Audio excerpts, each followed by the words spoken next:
Hey, everybody, and welcome into the Automotive Fantasy Studios. I'm your host, Jamie, and I got my co-host Eli on the other side. Oh, this guy's already grabbing at it already. But I'll send anyway, my guys. Hail Mary up for Notre Dame. They're going to need it. Bottoms up. Yeah. Wow.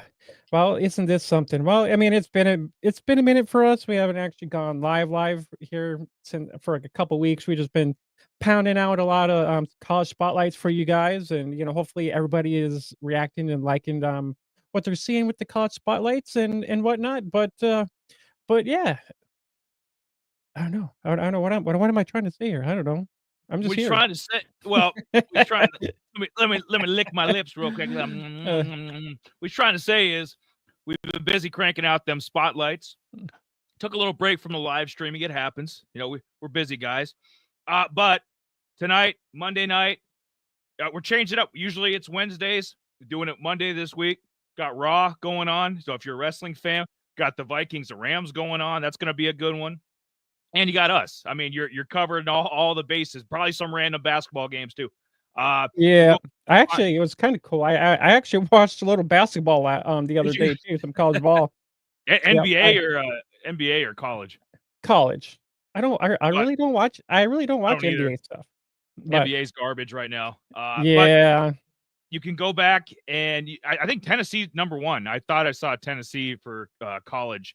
The Vols are the number one men's team right now, so they're kicking ass. I think Auburn was up there too in the top 5.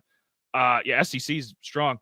Go back and listen to any of the previous stuff on Spotify. I know that's what I like to do. Just listen to it. If you want the visual, which we got going on right now, got a whole playlist over there on YouTube. Jay put together. It's great. Get all the college spotlights from last year, the couple we've done so far this year, and any of the archived stream episodes we've done as well. So I'm looking forward to tonight, man. We're covering national championship game, Notre Dame, Ohio State a little bit at the beginning, and then we'll get into some transfers. So this is kind of a transfer night.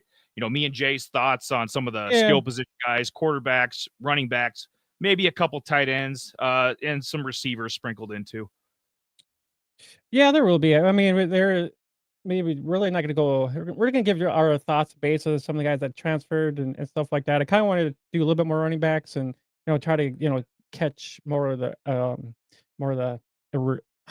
more common names that we might not think about, or maybe some of the uncommon names that are in the transfers for us guys to actually think about going forward here when we're thinking about college fantasy football. Anyways, some of these guys might pique up your interest. I got a couple star guys we might, that I'll mention, that can keep your eye on, so you kind of recognize the name and stuff like that.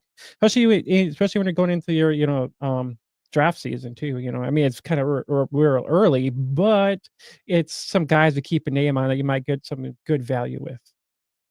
Yeah, absolutely. Anybody from, Mekhi Hughes, who went from Tulane to Oregon, maybe touch on him a little bit. Maybe hit on John Mateer. Number one fantasy quarterback, went from Washington State over to Oklahoma Sooners. Round them up. I got a bunch of players that transfer. Carson Beck, hell, we trashed him all year, but maybe he'll have some better luck, in Miami with the Hurricanes. Maybe some of the weapons that they got a big NIL budget, so they're going to put some weapons around Carson Beck. So it'll probably be Cam Ward part 2. There was one guy to think about that too now is CJ Daniels, who was an LSU guy, transferred that he went down to the U. So maybe we'll be seeing some, CJ Daniels and Beck, combo going on and whatnot. Yeah. Yeah. Hell yeah. You need a number one receiver. Those LSU guys, they never fail. Let's go with the national. There we go. Bam. Bah. I'll be honest, like I'm not a fan of either of these teams. I would say Notre Dame is the lesser of two evils in this game. Ohio State's an 8.5-point favorite, so that sounds about right. Ohio State's just been dominant. I mean, we both wanted to see Oregon. Let's be honest, we both wanted to see Oregon in this game. Yeah, we're not getting it because of that damn. Yeah. give that performance 2 thumbs down from Oregon. They got their ass whooped. Nobody's a match. Texas couldn't match up, couldn't go toe to toe with them. Oregon couldn't. We saw, we saw what they did, in the opening round. Ick, man. Yeah. Well, I mean, honestly, you think back on it, we could have seen an Arizona. Tennessee, they beat Tennessee's a solid top 10 program. They just beat the shit out of them. They've been beating the shit out of everybody and all these good teams. Tennessee, Oregon, fucking Texas. It's it's been a gauntlet so far. Notre Dame's had a little easier road, obviously, but Indiana and a couple of them at Penn State too. But god damn.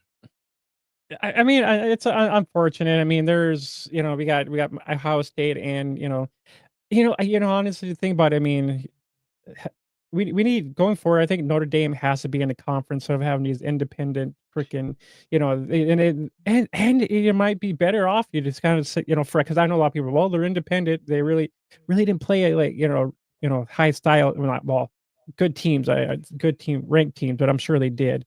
But I mean, for them to be noticed like this now, they should be, there should be no independent teams no more. Everybody should be in a conference no matter what. I think it's going to change after this year. I think they're gonna kind of monkey with it a little bit. Whether that in a couple years, adding 4 more teams, making this an even 16, whether it changes the rules for who gets buys. Maybe nobody gets a bye. Maybe it's just 1 to 12 or 1 to 16.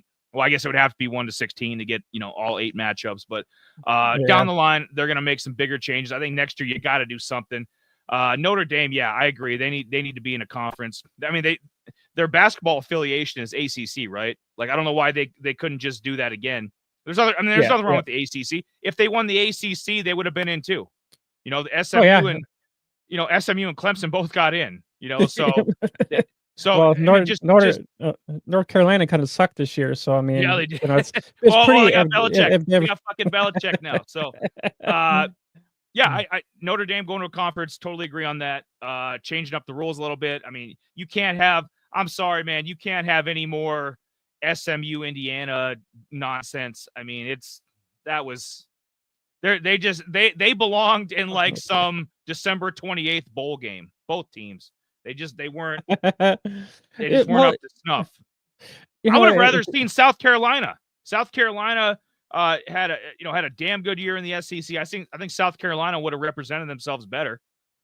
Boise deserved it. Now Boise's the one exception. They deserve to be there. I don't think they deserved a bye, but Boise earned the right to be there. They were they were somewhat competitive against Penn State, so I have no problem with Boise, but some of these other teams that got in, it's kind of a joke. But Notre Dame, I mean, their thinking is like, well, hell, we've won 3 playoffs. We've won 3 playoff games. What the hell does it matter if we're in a conference or not? We're kind of our own little entity. So they're, good. They should. I agree with you, but good luck getting Notre Dame to reside in the confines of a conference. You know what I mean? Yeah, I'm sure they don't want to be like held down just because of you can't do this or you can't do that, and I guess I can see some of that too. But I mean, eventually, I'm sure every team's gonna be in a conference no matter which way we look at it, and they have and who knows? Yeah, and it might stay like this or not. I mean, but either way, I had my doubts with Ohio State. I was a little disappointed, with some other teams that should have probably been here already. I mean, hell, if you look at it, I mean, we actually thought, the Ducks were actually going to be, at the top here to Georgia, and I thought Georgia was going to be better than what they look like. Nope. Oh, I'm like, what? Jay, I'm curious about this. We'll get to in a few minutes. We'll get to our national championship prediction. Maybe a score or kind of what we think is going to happen. But for now, just a few more thoughts on the playoffs. All four of the conference champions, all 4 teams that got buys got knocked out in that same round. Arizona State, Boise, Georgia, and Oregon all got knocked out in the Elite 8. So I don't know. I don't know if it's going to change. It's got to change because there's these teams are purpose. What Ohio State did, they didn't, what I mean? They didn't even play in their conference championship game. So they got, you could argue they got some extra rest. And if you're another team, I mean, what's the point? It's like, okay, what's the point of competing in a conference championship game when especially a loaded conference like the Big Ten or SEC, where the third or fourth best team in that conference can win the national championship. Like would anybody have been surprised had it been Ohio State, Penn State in this national championship game? No. And Penn State was the third best team in the conference. So I don't know. It's complicated, but yes, things have to change going forward. And I think all the power. I think, well, possibly if the Pac-10, Pac-12 comes back to life, rises up like, that it gets injected with some shit, and they're fucking, they get back to 12 teams eventually, whether it's some FCS teams or well, here's this is the crazy thing I that think it'll be a Power 5 again, a mismatch, mashed up Pac-12, and then obviously the Big Four. I think it'll eventually be a Power 5 again, and I think you have to base it off of that. You have to be them playing each other, and then you sprinkle in a couple, G5 schools, and then you sprinkle in maybe one FCS team. Is what they're. Yeah. It is honestly, it just varies. Honestly, like for me, I guess it's kind of like Oregon. The Ducks actually went 13-0. They went undefeated. Yeah. I mean, good year. But I mean, if you think about it, what the fuck? What do you mean good year? They beat. I'm blowing up. They beat Penn State, Ohio State, Boise State, and some other rando, Big Ten, even Michigan. Michigan turned out to be a lot better than we thought. Finished 8-5.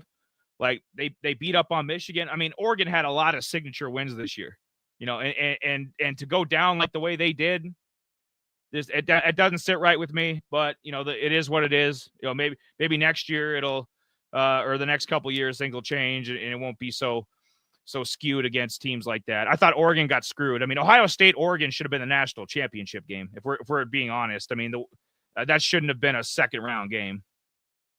Yeah. Let's see here. Yep. Here we go. I think I got it. No, that's something else. I was going to actually pull this up here quick, but I had one that I was going to kind of pull this up. I was going to kind of pull this up. I mean, if you look at it, I mean, it's not horribly bad. Clemson was all right this year. I mean, I would have loved seeing Arizona go, gone farther. That game was damn near close. Scatterboo, yes.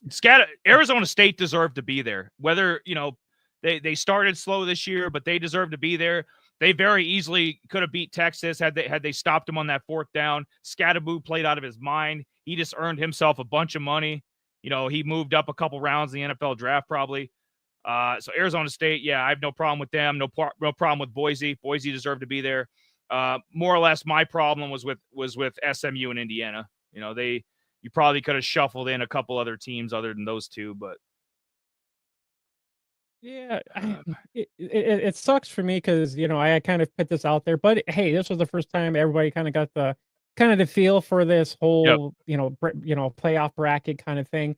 Well, if you think about it, hell, I mean the FCS actually their playoff bracket is actually a little bit bigger than what this one is. I think they have like 16 teams, so 16 teams get in and they just kind of goes down, so it gives more. Maybe they should kind of do that with college, but everybody's gonna bitch. Well, that's too many to play. You have to think, well, they're getting paid. Why can't we just shove this, make it a little bit bigger, and we have more college for us to chew on? But everybody's gonna. I was chewing on some wings. I was eating some. I'm see me licking my fingers. That Montana State NDSU game was outstanding. That's a national championship game. That FCS title game down in Frisco, that was outstanding. I hope we get half of that in this Notre Dame Ohio State game. And North Dakota State, what was that, like their 80th title in the last 100 years? Like North Dakota State's just dominant. They're back again. Tag team back again. Fuck it. It's one of the Dakota teams that's winning the FCS title. It's either South Dakota or South Dakota State or North Dakota State. So we're representing over here in the Dakotas. It might be time. I don't know. You win another FCS national championship, that's great, but I think it's time for NDSU to make the jump. And Montana, Jay, the way Montana State's been playing the last couple of years, Montana State could come too. Yeah, Come up to I'd the be next down with level. I'd be down with all of it. I mean, hell I yeah, love to see the rabbits and, I made a comment on all some three because of them, someone all three oh, of I them. mean, I wouldn't mind actually, seeing, the bison and rabbits going into, like, the Mountain West or something like that, Yeah, get their that's feet perfect. wet a little bit. I mean, that would be totally perfect match. Mountain West, especially a watered down Mountain West without Boise. Because I think the best team going forward, is supposed to be UNLV, probably. I mean, Yeah, I I'll have think to look that over again, yeah. but that's a nice way to, like you said, nice way to dip your toe in the water. That's a nice entry level, conference coming into the Mountain West without Boise. I think that'd be perfect. You set that up for 2026. Get all three of those teams. Mountain West would that'd be interesting to me, especially where we live. Yeah, it would be for sure. But back to the national championship game here. We could talk about North Dakota State, South Dakota State, even Montana State. We could talk some FCS. Maybe in the future we'll do an FCS episode. Who knows? Could talk about that all night. This game, I think Notre Dame's going to be able to run on them. And Ohio, I know Ohio State's defense has just been playing out of their mind, but I don't trust Will Howard. If I'm being honest, I know they've got they've got Ibuka and they got the young freshman who's phenom freshman. I don't know. I think this could be closer than people think. I think Notre Dame can keep it close. Yeah, I was just going to say, I think it's very possible that we're not going to see a whole. I think this is a preview with what the Texas and Ohio State game was going to kind of be like. It'll probably be close, but there'll be a lot of defense is going to play a lot of factors into that because I don't think it's not a whole lot of big plays more likely. And I mean, if you think about it, Ohio State has what?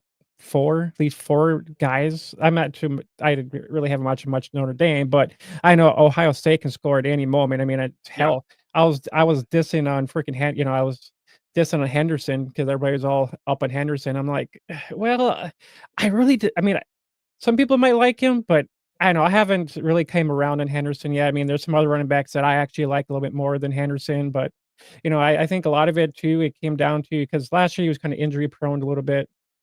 Which really didn't help his cause. And you bring in Judkins, which pretty much he had it was a two-headed monster, really. But I mean, both of them almost had 1,000 yards, but that's not 1,000 yards in my book. So, but I mean, there was too many weapons on that team. Jay, this whole team, they were dogging it all year. Ohio State was dogging it. They were just saving it up for the playoffs. They were saving up that load for the playoffs. Jeremiah Smith. I mean, yeah, he's the bee's knees, as they call it. I think a couple of years from now we could be talking about a top 5 draft. Another Marv Jr. Another Ohio State top 5 receiver pick. Ibuka's still good. He'll be late first, early second round pick. Receiver. Yeah. And then you have the 2 running back. Henderson. I think Henderson's overrated, but he's been playing well in the playoffs so far. He reminds me of like the running backs who you get with the Ravens. That's what he reminds me. Yeah, like a Justice Hill, like a rotational guy. That's pretty much. Yeah, I don't think he can be a full bell cow kind of guy, but yeah. There's no draft spotlights tonight. We're not previewing Travion Henderson yet. But those are our sample thoughts of him thus far. Yeah. I know for me, the only reason why I thought Henderson is good is because I mean look who they have as offensive coordinator. He used to be the Ducks head coach, and then he went to the NFL. Chip Kelly. And you wonder why they're getting the offense going because Chip Kelly wants to keep the other side off the field, and that's why as the other man I'm like, well, if you think about that, I mean Chip Kelly is their coordinator, and he likes to be run heavy a little bit, some throwing, some pass plays up in there too as well. So why do you think Ohio State was that good? Because look at the offensive coordinator. He's trying to get everybody involved in this, and as I'm like, well, there you go. It's not always just one guy. Think of who they had as a coordinator, which is why they end up being this good. Yeah, and he did the right thing. He was the head coach at UCLA. Chip Kelly realized that he's just not that good anymore. I mean, Chip Kelly was a stud. Back in the day with Marcus Mariota and all those Oregon guys. But I think the 49ers kind of Eagles 49ers, a couple other stops he made. I mean, they kind of just I don't know. The flavor of he was kind of the flavor of the month, the week, flavor of the month, and kind of the taste went away. But he found a perfect spot for him. OC, Ohio State. They got a huge NIL budget. Will Howard's. I don't think he's very good, to be honest. I'm not a Will Howard fan. He might end up winning a national championship. So who the hell knows? But I don't think he's very good. But he runs the system, like Mariota, mobile guy, big arms. So. If I were to predict the final score here, fuck. 27-23 Ohio State. I would love to see Notre Dame win just for the tradition of it. And Ohio State, I'm tired of them, but they're too dominant. I mean, even staying within 4 points of this team, the way they're playing right now is a win. I mean, if you can keep it within 10 points of this team right now, you're doing good. Yeah, I was actually going to look here. I was going to see what the over-under was quick on this game. I think it's 46.5. Yep. Yeah, it was about 46. Yeah, I mean, combined total, I mean, I could probably see 24-23, so I mean, I think this would be a pretty close game. I think it's going to be more of a grunge match just because, if one team's running a little bit more, wearing out those defenses and open up those pass plays. So I mean, which Ohio State's got that weapons for it. I was kind of watching a little bit of the Notre Dame game, and all they had was really the run game a little bit, and maybe one receiver here and there a little bit. But overall, I think Ohio State does win this one, just barely though. But it is what it is. Even though I don't like Ohio State all that much, but I don't. They're a good team. They're a good team. I mean, I'm not hating on them. I just don't like what they do. I'll tell you what. Our next stream. Because I have that Ohio State jersey just sitting in the closet. Ohio State wins the game. I'm gonna rock that Ohio State jersey again. You'll see it. All right. So national championship predictions. We both got Ohio State winning. I hope you guys are enjoying the content so far tonight. First segment of the show ate up about 20 minutes. Talking about the national championship and then some of the playoffs, our thoughts on the playoffs and where to go from here, how to change things going forward for 2025, 2026, and so on. But subscribe to the channel. Do all that good stuff. Helps with the YouTube algorithms. Those we got AI going on. AI is taking over the world. I mean, you mean AI meaning Allen Iverson? You mean? Yeah, right. His crossover. We talk about practice. Yeah. So do all that good stuff. Helps us out. And if you're enjoying this, anybody that likes fantasy football, college fantasy football, reach out to them as well and show them some of us. Yeah. All right. We got here. Oh, we got some Jay. We got some transfers. I think you have a graphic too. I have a handful of handful. Woo. So if you guys are not into, if you guys are into fantasy football, you better write these names down now so you don't forget about them for the future. Because when it does happen, you're gonna be wondering which guy did they talk about. So yeah, just write down some of these names and. We'll actually go there from there. So yeah. All right. So I think I'll start with my the Fab Five guys. I think are gonna make the biggest fantasy impact of the transfer portal guys so far. Not necessarily winning a national championship. This has nothing to do with record. I mean, John Mateer could go to Oklahoma. Oklahoma was what 6-6. Oklahoma could go. So. Oklahoma, with their shitty head coach, Oklahoma could easily go 6-6 again, even with John Mateer. So, nothing to do with record. It's basically fantasy impact, and then how it impacts, especially if you're a quarterback, how it's going to impact the receivers, tight end, running back, just affect the whole offense and what they're working with. Number one, John Mateer. If you haven't heard about him, you're going to.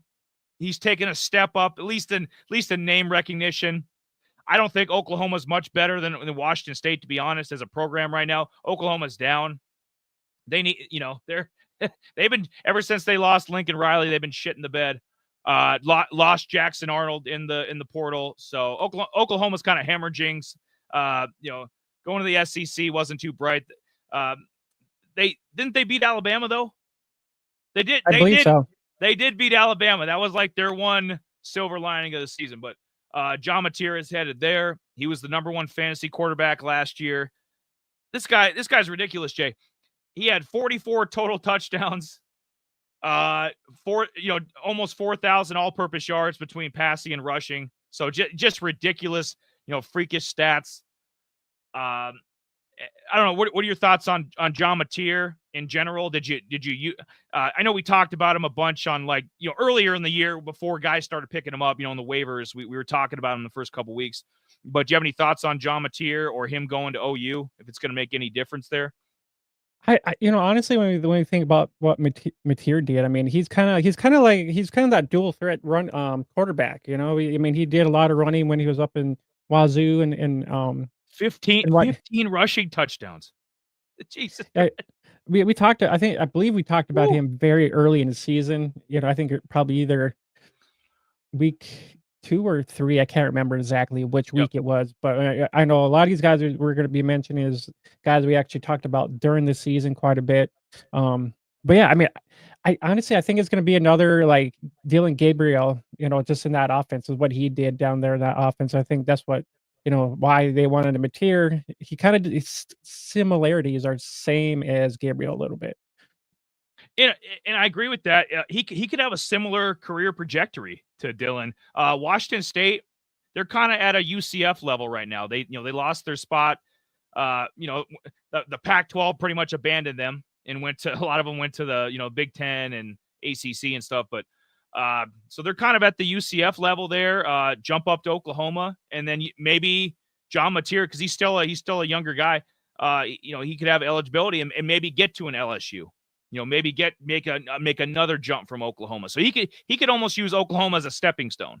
If he has a monster season, maybe Alabama coming. Maybe they don't find the replacement for Jalen Milroe and Alabama wants him, or LSU. One of those big boys. So Mateer, I have at 1. Number 2, Ahmad Hardy. Hardy. Louisiana Monroe Warhawks. I mean, we talked about them a little bit this year.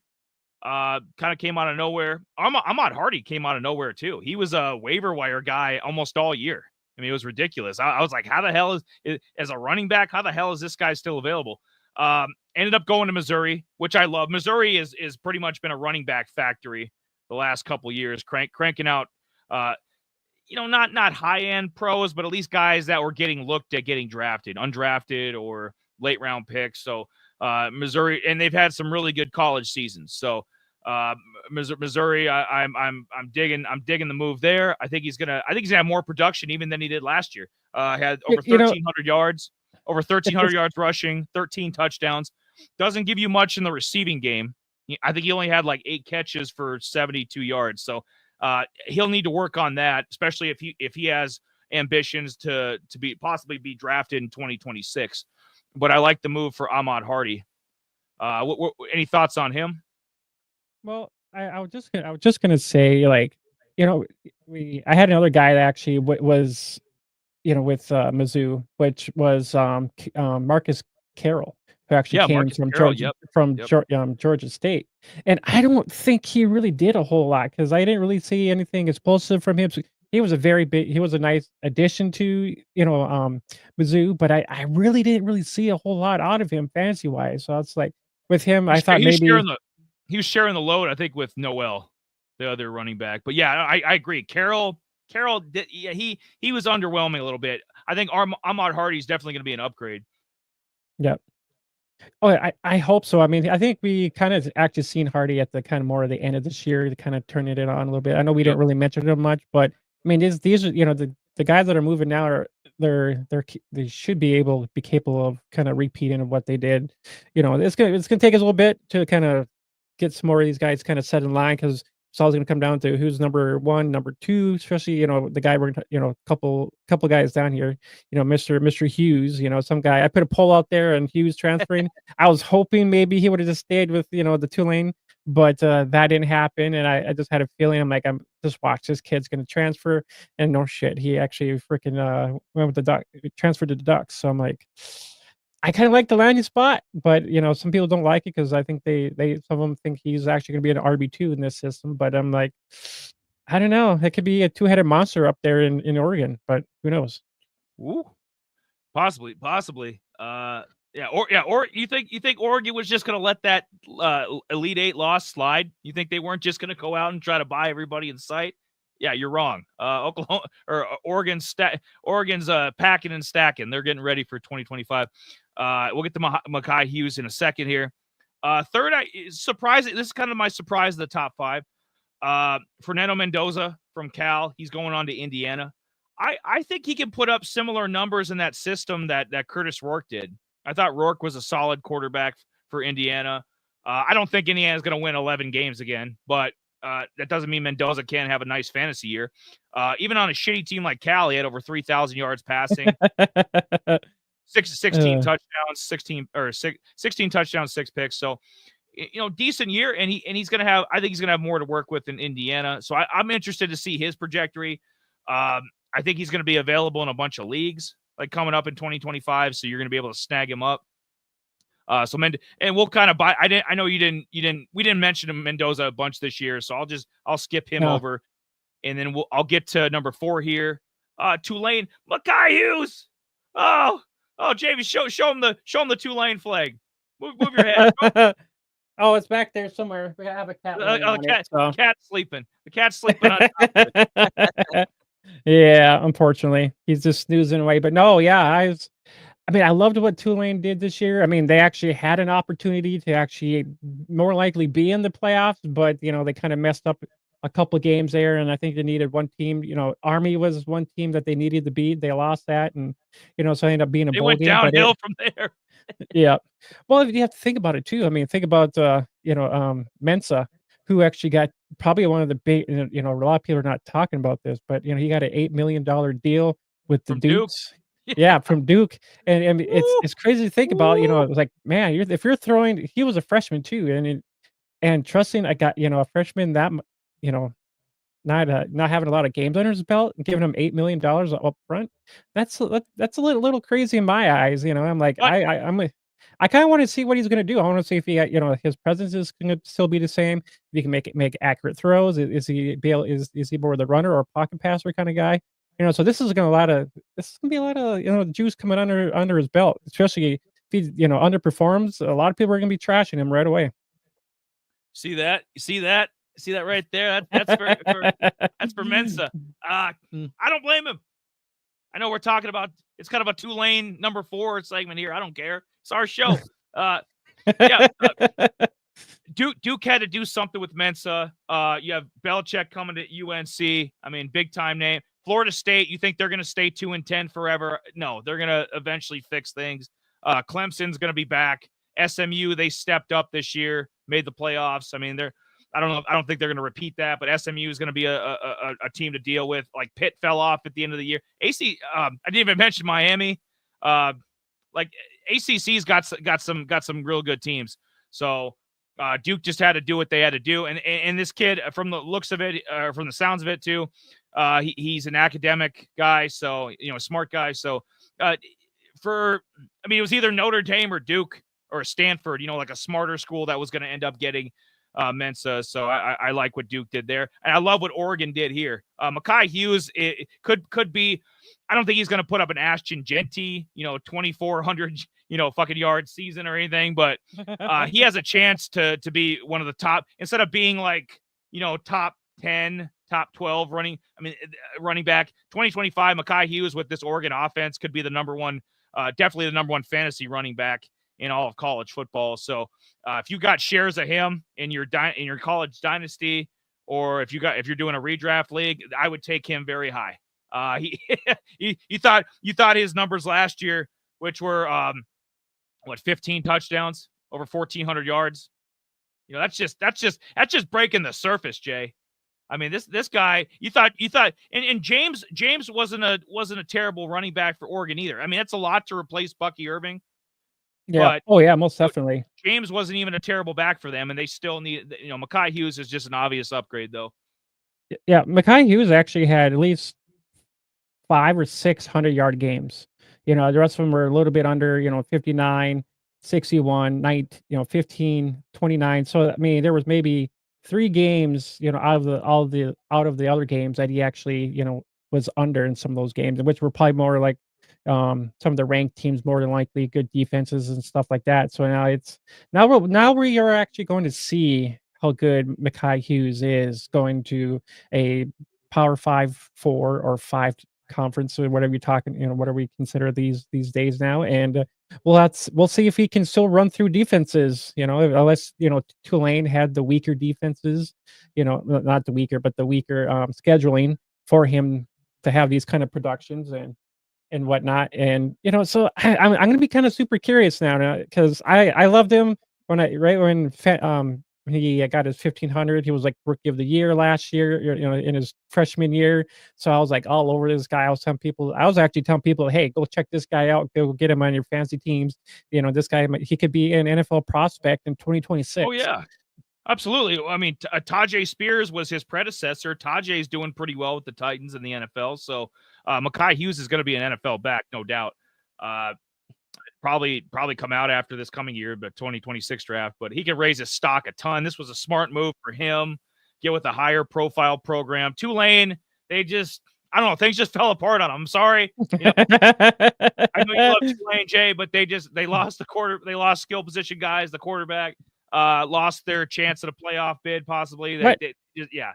It's not looking good for Tulane in 2025.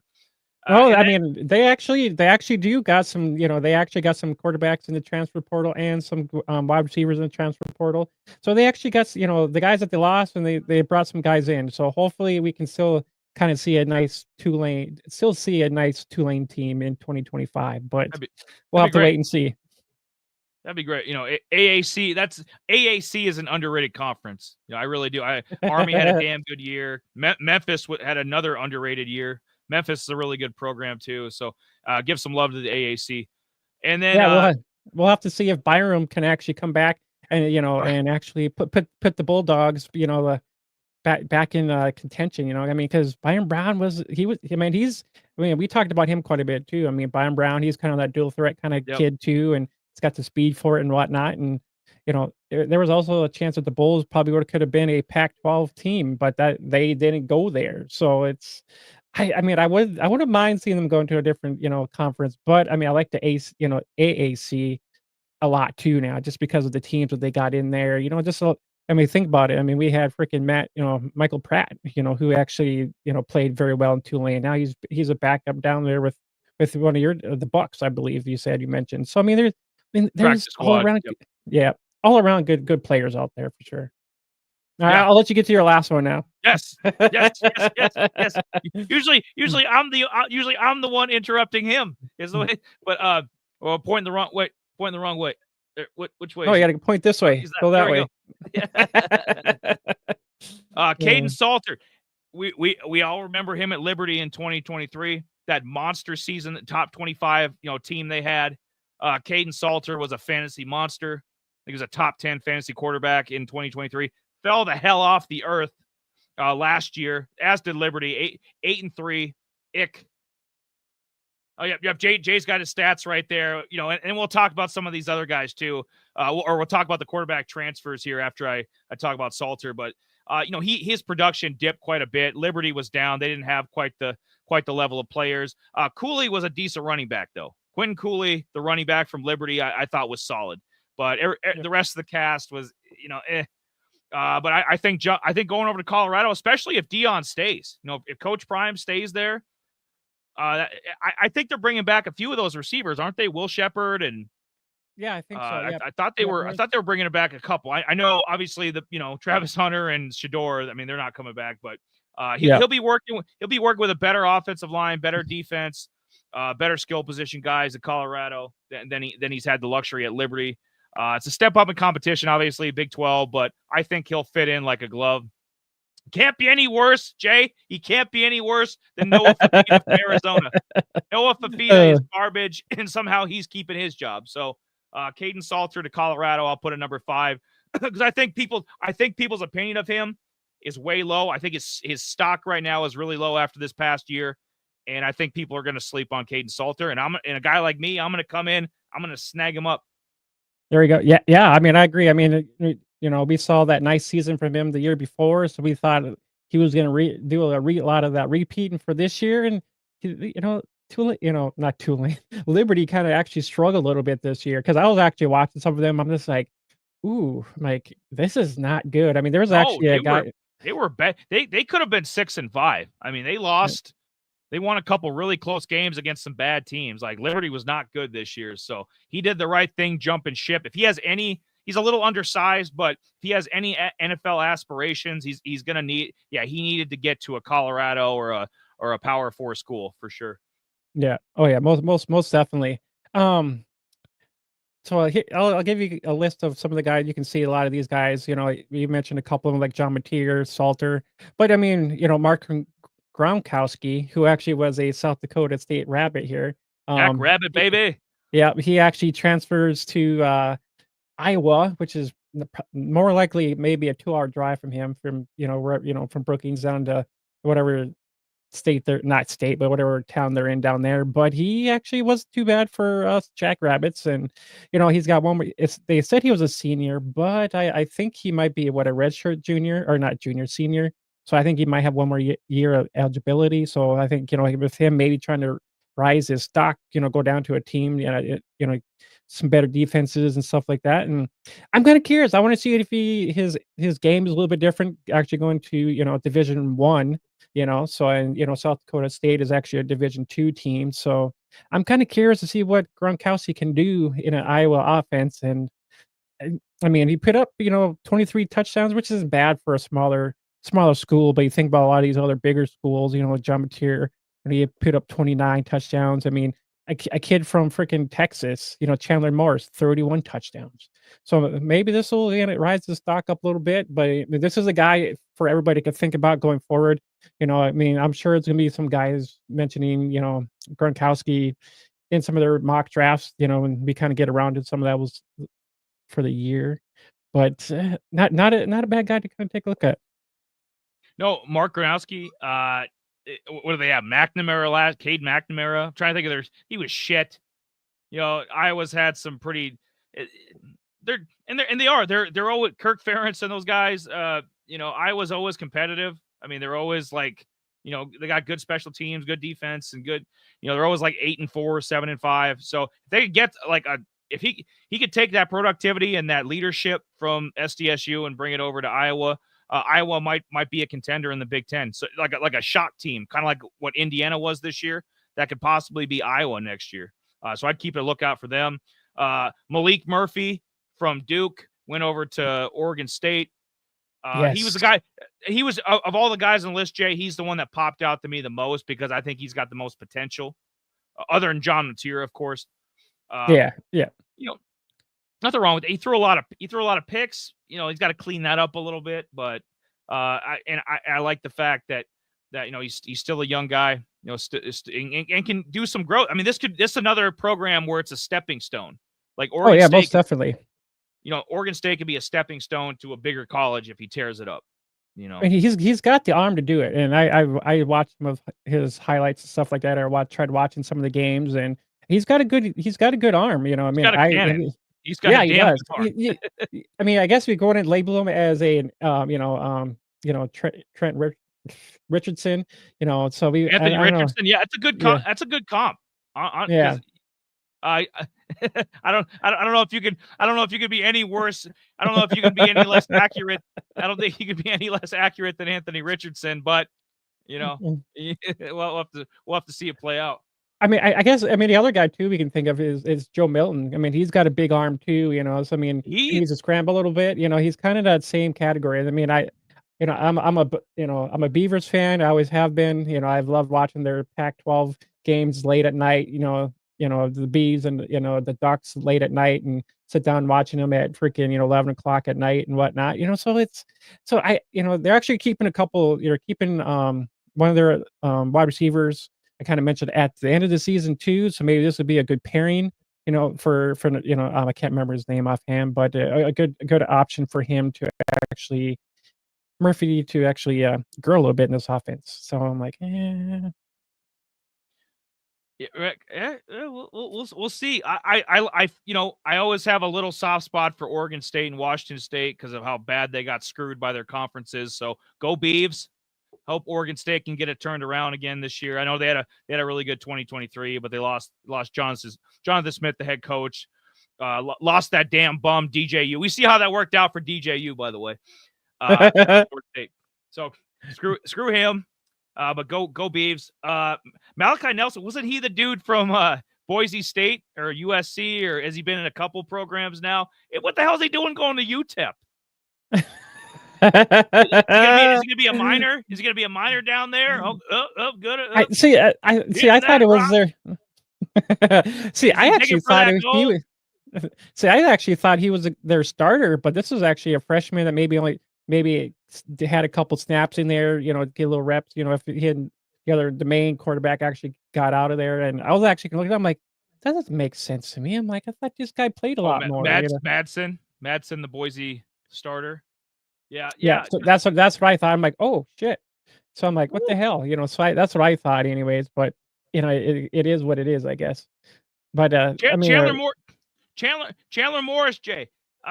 He didn't look right without those North Texas colors. I think I bypassed the name. It just I was like, oh shit.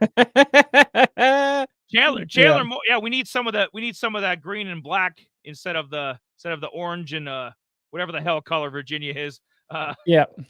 Purple. Yeah. So that's the other thing too. A monster fantasy year. Chandler he Morris did. came out of nowhere. Had a top 10 fantasy quarterback year. I was actually going to look that up quick too, because I know he had almost 4,000 yards passing. You can see 31 touchdowns up in there. Only 12 interceptions. I mean, shit. I'm like, look how many attempts he had out of most all of that, besides Malachi Murphy. 510 attempts, which is from out of the. He was slinging it. They had some good wide receivers down there.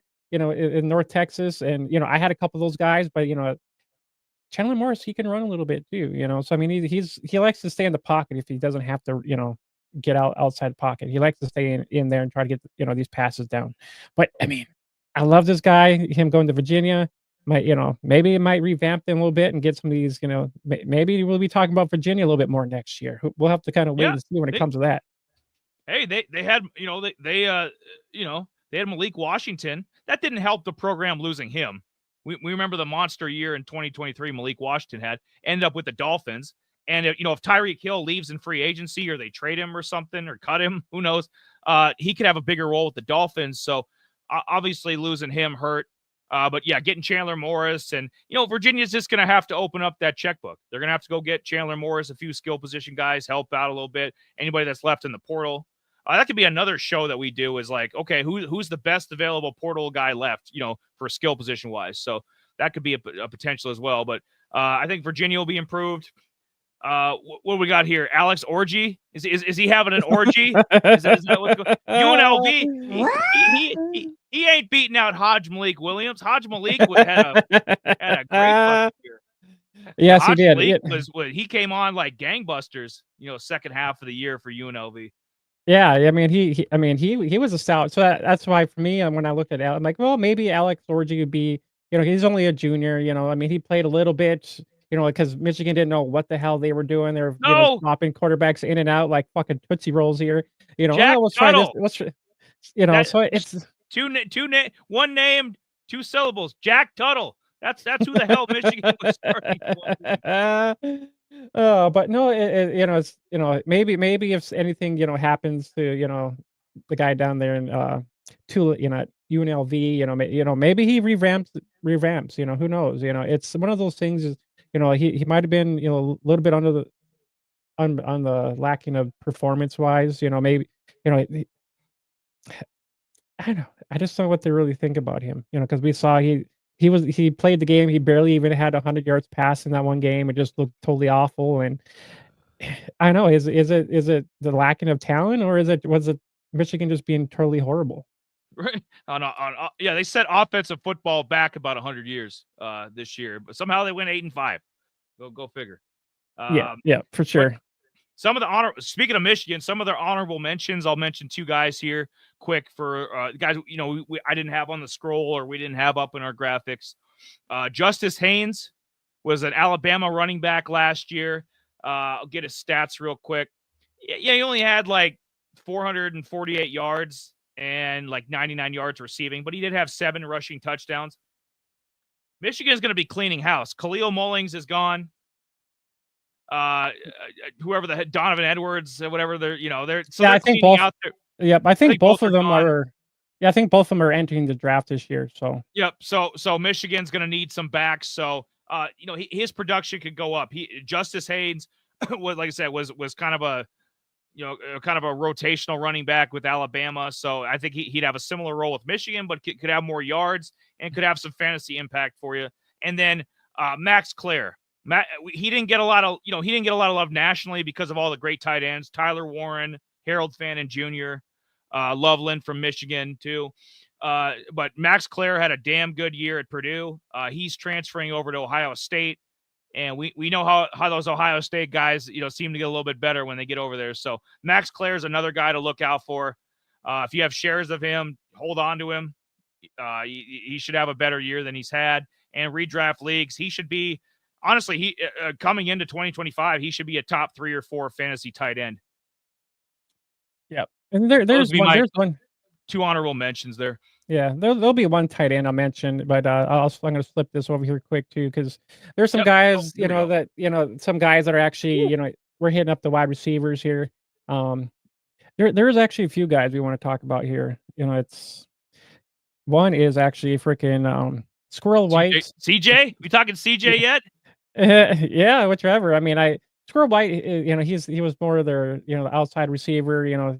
I think he played a little bit both, slot and outside too, a little bit. There's a couple guys I really haven't really paid attention to. Zachariah Branch is another. Oh, I actually spelled Branch wrong. How dare me? My Jamie skills are horrible. I think people that tune into this show, they've come to it. It's just part of the charm. Like, is this guy dyslexic or what? Does he know what he's typing? When you think too much, sometimes you're just typing names in there. You're hoping you're spelling them right. You go back and you're pecking away, and you're like, damn it. But there's a few of these guys here. Zachariah Branch, to me, he was kind of like another. To me, he's like a miniature Xavier Worthy. He was that down there with USC, sorry, and he played a lot of slot too. So he's the guy that I think that will hopefully maybe revamp his his year in 2025. He didn't get used a whole lot, but I want to see this kid explode. He's got the talent, he's got the speed. I'm just like, what? He's so if he can actually land a good quarterback with Georgia, I think this kid will be a guy to watch for in 2025. This kid could definitely be a sleeper. Absolutely.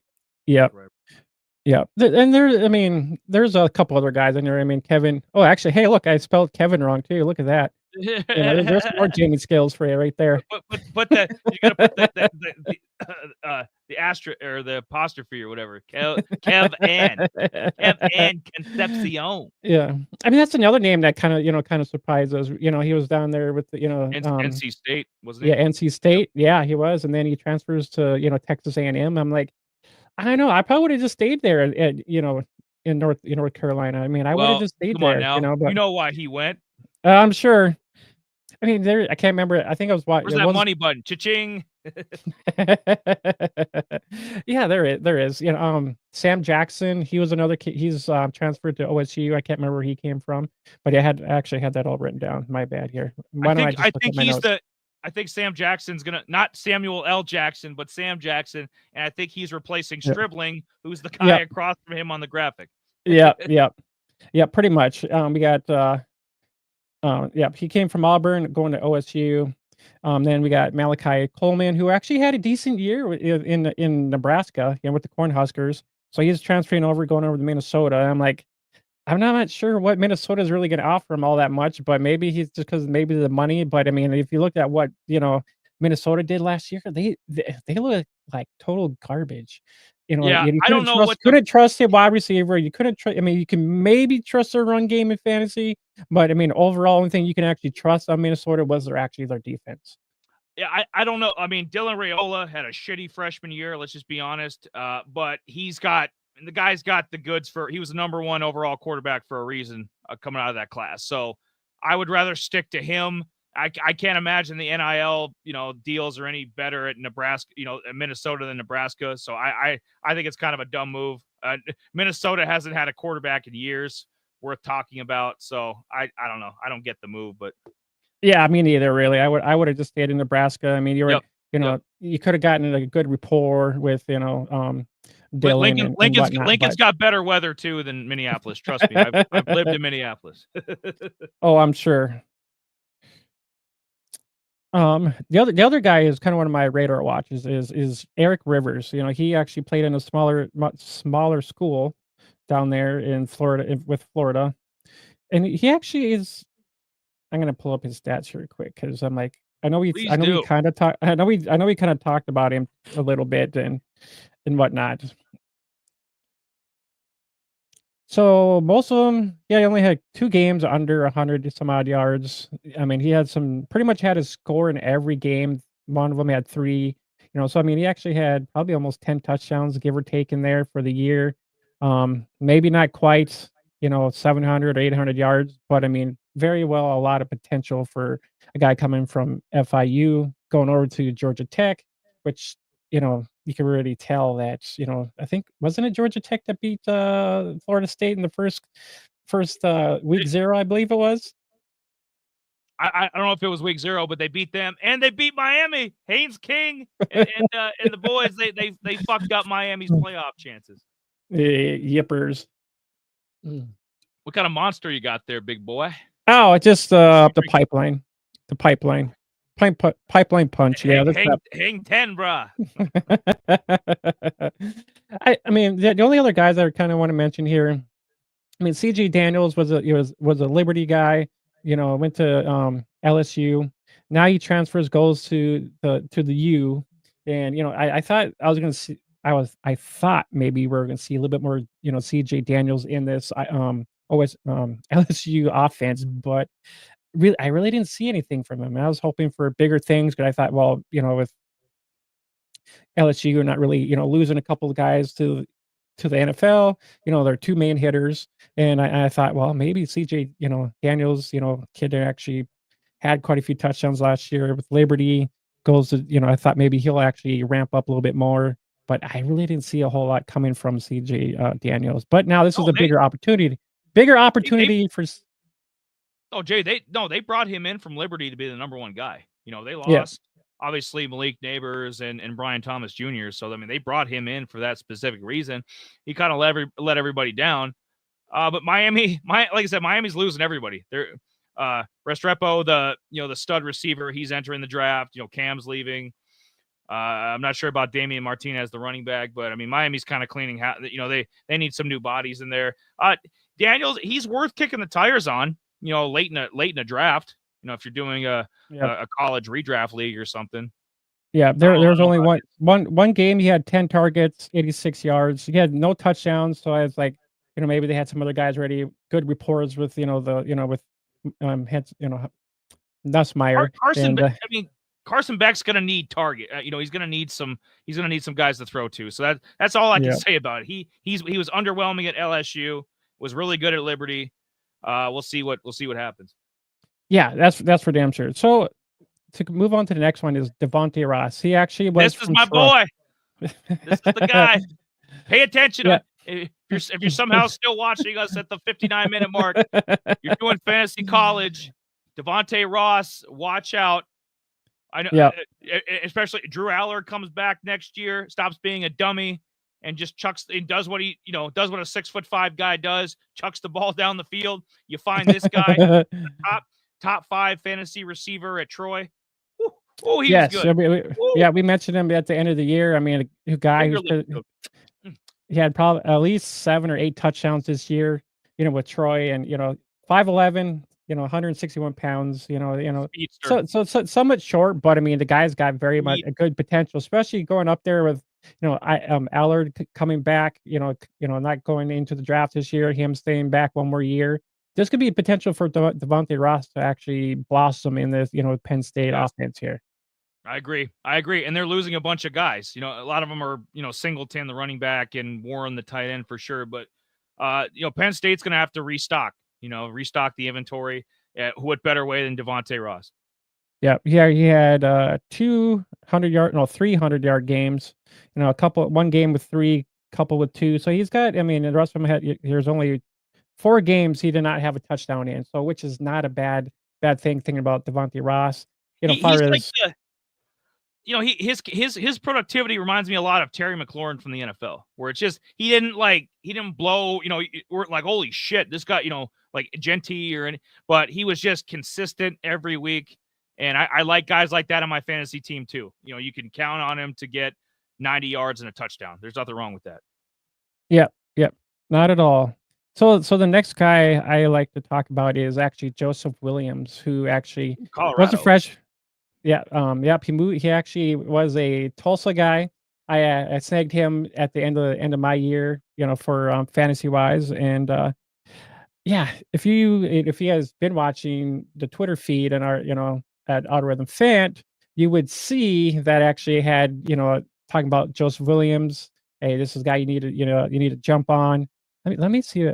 Let me see if I have his. I don't know if I have. I might have it. He was a guy maybe at the end of the year. I don't remember exactly. Let me see. I don't remember. Yep, there he is. He had five receptions, 180 or 158 touchdowns, yards with 3 touchdowns. So I mean, you can think about that. I mean, he actually had, some he had a good year with Tulsa. They had another guy down there too as well, but I mean, just in general, it gives you an idea if he was one guy told everybody go out and get off the waiver wires, and he was, some of these guys we mentioned were just guys right off the waiver wire. And Joseph Williams, especially if you're in Dynasty, this is a guy you would probably want to have on your team for next year, especially going to Colorado. Yeah. And I don't know how much they will actually end up throwing, but it could be quite a bit if they don't have a run game.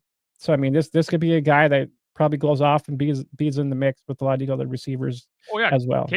Caden Salter, he showed in 2020, not so much last year, but 2023, he can sling it.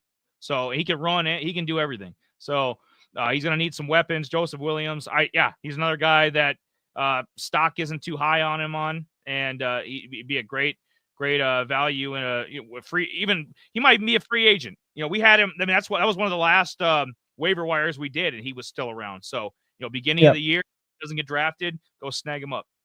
Yeah, that's for dang sure. I mean, there was the last 4 weeks he was actually when his showing started coming up 112, 158, 126, and the last one was 65. So I mean, he actually had at least 5 touchdowns within those 4 weeks. So this is a guy averaging over 100 yards, Jay, about a touchdown a game, 100 yards for that final month. That's damn good. Yeah, it is.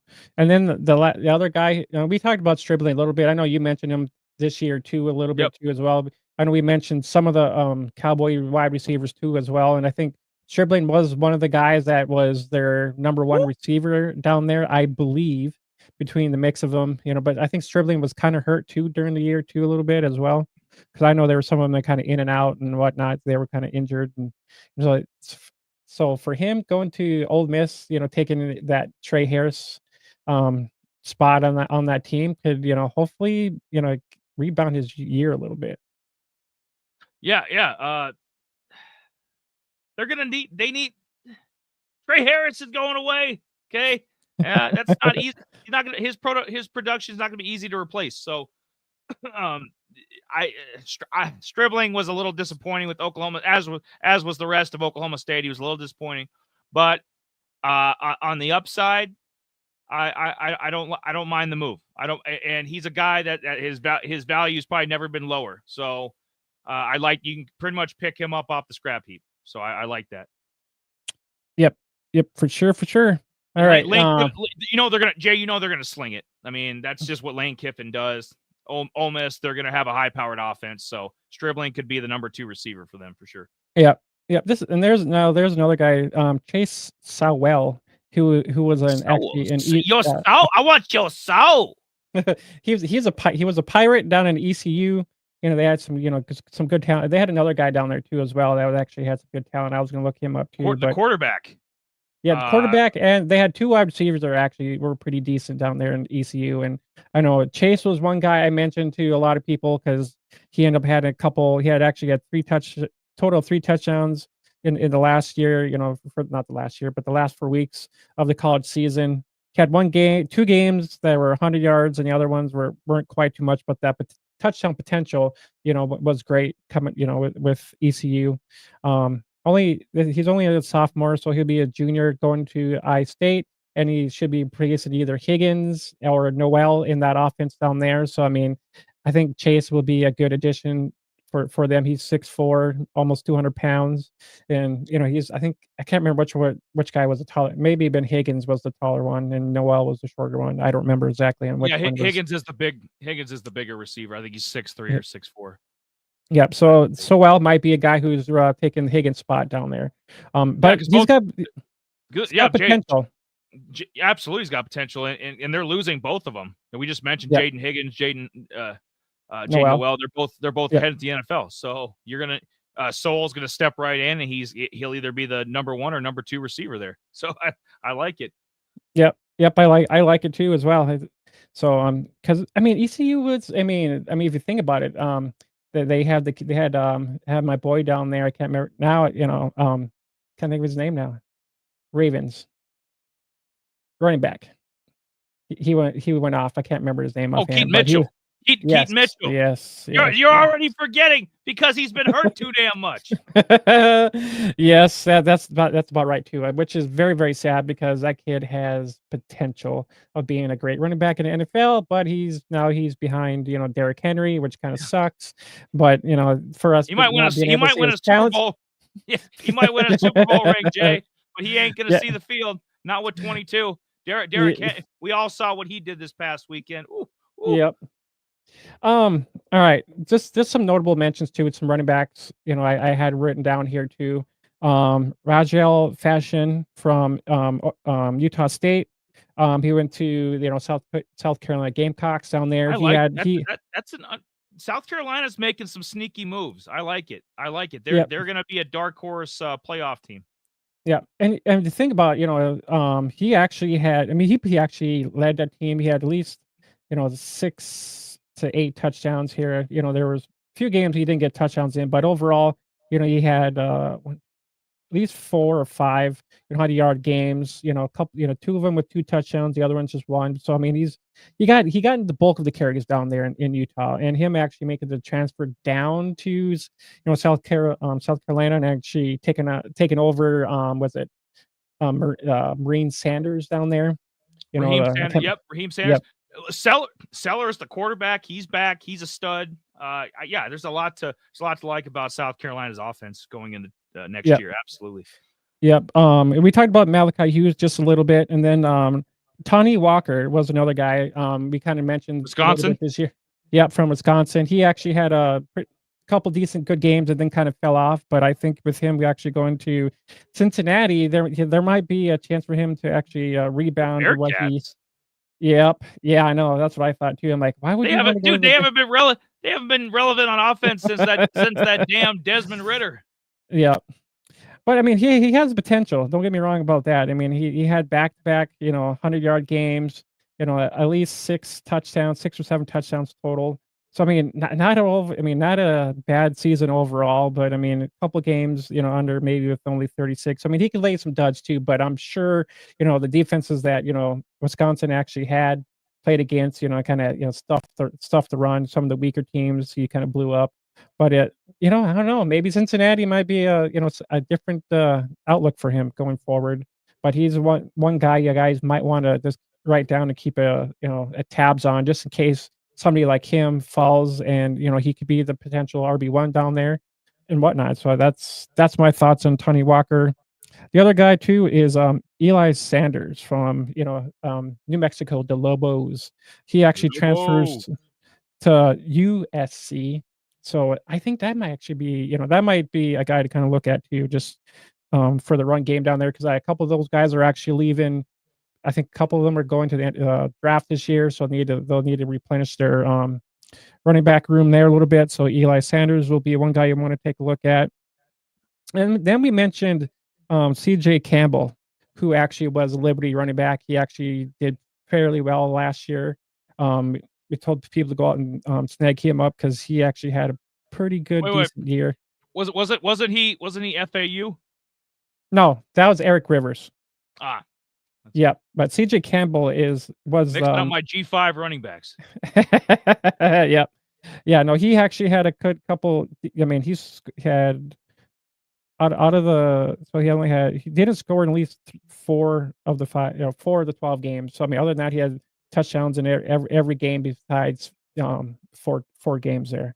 Couple potential, he had 300-yard games. A little bit out of receiving. So he had, at the end of the year, he actually saw a little bit in the pass game, a little bit. So he had some touchdowns in that too, in the pass game a little bit. Shorter running back, 5'10", but in him going over the Rutgers, because he's going to have to. I think he more likely will be filling in for what's his name down there. I think he's going to the draft. Montoya. Montoya. But those are just some of my notable guys to kind of keep tabs on. You might, you could probably snag up in your dynasty leagues, or especially when we get back to the fall during the season. These are a couple of guys you might want to take a look at. You probably get some great value for, especially with them changing different teams and whatnot. But just a couple of names there, and then my one tight end would be Alex Bauman with Tulane. He's actually transferring to another one. To the U. Yep, to the U. So he's another. He didn't get a whole lot. He had a couple touchdowns in there, but I think with him transferring to Miami, I think this is going to give back another weapon to throw to down there as well. I know Arroyo was their tight end this past year. I don't know if if he's done or if he's just, but yeah, he should be able to beat if he's coming back. If Arroyo's coming back, I'd have to look into that. But yeah, another Tulane guy getting a starting job somewhere else. Just saying, they're cleaning house. They're cleaning house. Yeah, I mean, he didn't have the monster yards, but he surely had 7 touchdowns. You and I could start at Tulane next year, Jay. You and I, we'll be receiver 1 and 3 out there because they're gonna need there we bodies. Go. Yes, they're gonna need a lot of bodies out there that's for damn sure. But those are some of the notable guys to maybe just write down. Just for put it stored somewhere, put it on your fucking wall somewhere or whatever, and then you come back to the fall time, and be like, oh hey, what those guys talk about? Yep. So those are some mentions there. And other than that, I think I don't have anything else either. No, I think we covered pretty much all the updated transfer news. Obviously, there could be more. Maybe an episode in the future we talk maybe who's left or something, or we'll have a different topic and blend it in with some with as part of a show, like half the show or something. But I think a lot of the heavy hitters are accounted for. Carson Beck, obviously, Mekhi Hughes, Rasul Faison, the running back from Utah State. So a lot of the bigger names, or at least in the fantasy world, bigger names have been spoken for. So there's not a lot. Concepcion, receiver from NC State, he's gone. So a lot of the heavy hitters are gone. So not a lot for us to talk about anymore. I don't know. You know what it's time for though? It's like we've said at the beginning of the show. We're on the X. We're on the Spotify. We're on the YouTube. We're on a bunch of different platforms. So go and follow us on all of those, and go check out some of the content. Like, subscribe, do all that good stuff. Helps us out. Yeah, and make sure you follow our. Especially if you're. Yeah, especially if you're into the dynasty, NFL dynasty, NFL fantasy dynasty. If you guys are into that, make sure you follow our college spotlights on those, because we're breaking down the individual players, giving a little bit more in depth on skills and performances and stuff like that. So those are kind of taking off now. So if you're into you're looking forward to your rookie dynasty draft here after the NFL draft has happened, go back, take a look at some of those. Those are very helpful. I mean, 30 minutes, 30 to 40 minutes tops. We'll pretty much break down, give you maybe some thoughts on team landings and stuff like that. So go over there and Yep. check those out. They're all in depth, just an overall thoughts, and kind of gives you we kind of give you a middle kind of a ceiling, floor, and kind of middle, so we on each player coming into the draft this year, and if you want them on your dynasty team or not, kind of thing. And we'll give you I think we also mentioned, draft projections and stuff like that too, dynasty rookie projections too as well. Yeah, a lot of goodies over there, and that would probably be our next time you see us. Will be a spotlight. So got some interesting players coming up, guys you've probably heard of, and as always, we're gonna try to find some deeper cuts. We're gonna try to Yeah, find yeah, some guys, some late, some guys that are projected for the late rounds too, because we want to work them in as well. So yeah, lots of yeah. good stuff coming, college spotlights, and of course, we'll be back. We'll be back probably soon with a live stream as well. Yeah, yeah. Other than that, just stay tuned and watch. Our just for uploaded. It's called college spotlights on those. They're come out. They usually come out every Saturday. I'm trying to keep that to every Saturday because a lot of people are not doing anything on Saturdays, maybe bumming around, or if they got a lot of snow on the ground, staying Yeah, inside. like us. Hey, at least we could say everybody else is getting the snow this year, not us, which is Yeah, okay with it's me. just it's just cold as hell. I could deal with the cold, but Me I don't too. like Yeah, the snow. we're Vikings, so real They're life. probably give some yeah, they're probably gonna say, "Oh, you guys ain't no Vikings." Oh, But I'll show you. Come here. yeah, but we appreciate everybody, that's been watching. I know a lot of people haven't commented, didn't comment. It's unfortunate. We have football going on and wrestling going on, so it may be a bad time to kind of pick out for streaming. But if you guys got something out of this, please let us know. I just throw a comment down there, and after we get off live and whatnot, so it won't matter to us. If you guys thought that was useful, at least let us know.